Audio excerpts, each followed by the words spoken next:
Play of the day. It's Flight 2, Match 3, Day 1 of the Argo Group Gold Cup. Lucy McGregor versus Phil Robertson.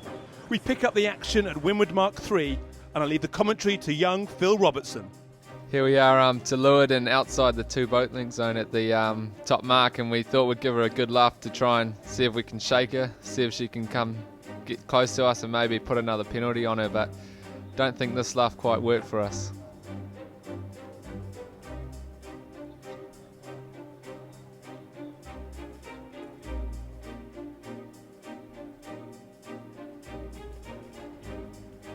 I think we just trying to stick there as long as we can. She's come down on us again, so her obligation here is just to keep clear all the time.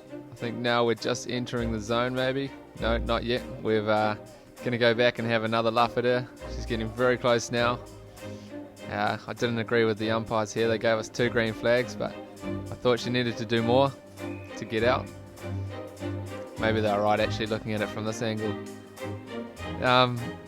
Now we have to bear away because we're within 2 lengths of the top mark. She still has a penalty, so she's going to do all she can to try and get rid of it, and she slows up here ahead a little bit and tries to lock us to leeward and make us make a mistake.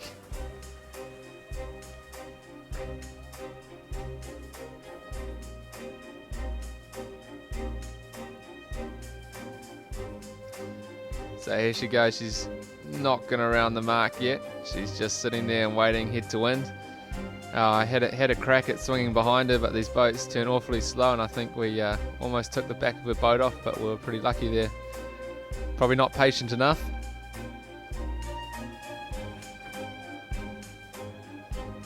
There we go, trying to swing behind. Oh, not going to happen. That's when it got a bit heated, I think. On board our boat, that was. So she tacks now and goes around the mark, and I think she's going to choose to hoist here, which, looking at it in hindsight, is probably good for her. But maybe not, I don't know. Usually they wouldn't hoist there, but she did this time. And just possibly the thing you want to do is try and extend enough to do a turn, but these boats you need a big lead to be able to turn them around, because they don't turn on the spot like most boats we sail these days. They do a massive arc around in a circle. So she hoisted and we hoisted, so being behind here now, all you want to do is just try and keep clear and keep back. For us, probably 2 or 3 lengths behind.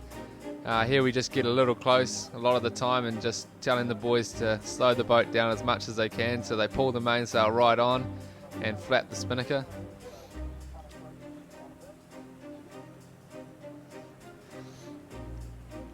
So Lucy actually did a really good job here. She was doing big ups and big downs to try and get us locked either side of her. Any side of her is good.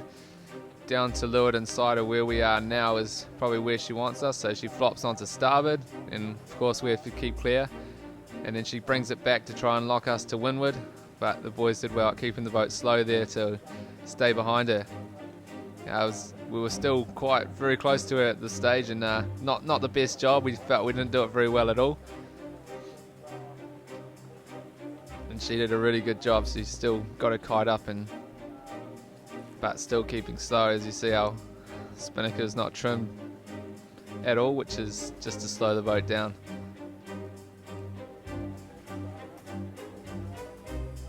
So we're barely moving there, and she drops.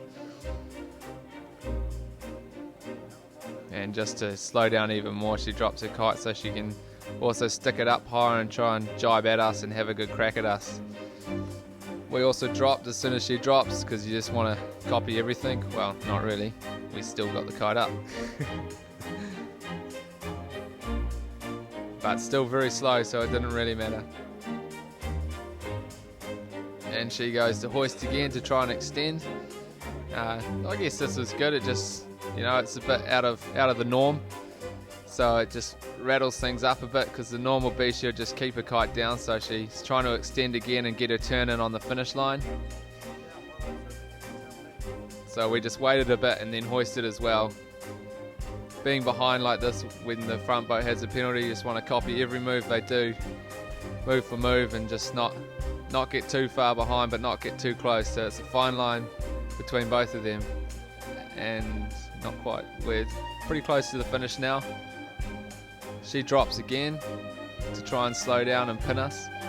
She's taken us outside the that's just a spectator boat, but she's taken us outside the start finish boat and the finish line.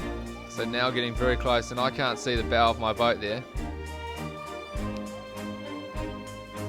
So now she has to go to the finish here, now that she's overlapped like that, but because we're slow, she gets ahead again. And we're just diving away to try and get gauge. There's the finish boat. She's taking us well below it, and at this stage we're saying, right, when's the ley line? So we come up when she's gone a bit past. I think we turn up first, which gives us a bit of gauge. It's a semi-risky move, but at this stage we didn't see a whole lot of risk in it. We're a lot faster than her now, and in these boats that's the key. You've got to be faster than the other boat, and she'll come up and luff us here to try and stop us and get rid of that penalty. But as she does, we react and have to keep clear all the time here. So in a vulnerable situation, but still we're faster and happy. Now we can just sheet on again and roll right over the top of her, and we're fairly safe now. She probably just took the game a little bit far past the finish line, which gave us an opportunity to take it. And now we're on her wind and just sailing around her bow, nice and easy there. And that was a good win for us, and good to I think that was our first point on the board and the first win. So it was nice.